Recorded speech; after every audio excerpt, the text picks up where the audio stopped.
ស្ងាត់តួអង្គសម្ដែងក្នុងរឿងព្រះពុទ្ធលេចវត្តមានក្នុងប្រទេសកម្ពុជាស្រាប់តែលោកអុកញ៉ាខេមរៈសិរីមុនដាក់ចំជាំបន្ទុកចាំស្អែក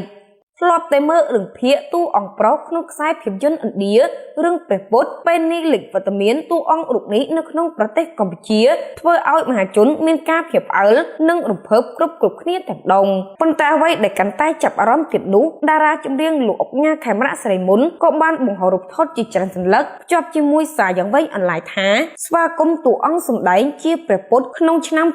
2013និងក៏ជាតួអង្គព្រះរាមរបស់ប្រទេសឥណ្ឌាមកកាន់កម្ពុជានេះក៏ជាផ្នែកមួយដ៏សំខាន់សម្រាប់ផ្សព្វផ្សាយកម្ពុជាទៅកាន់ពិភពលោកយ៉ាងណាមិញក្រោយឃើញលោកអុកញ៉ាខេមរៈសិរីមុនបង្ហោះសារបែបនេះភ្លាមស្រាប់តែមហាជនចូលទៅខមមិនប្រំព្រាតថាបងប្រុសសិរីមុននិងបងប្រុសជនជាតិឥណ្ឌាស្លៀកពាក់ស្អាតសង្ហាសំសួនសុភាពរំទុំស្អាតណាស់ជូនពរបងមានសុខភាពល្អ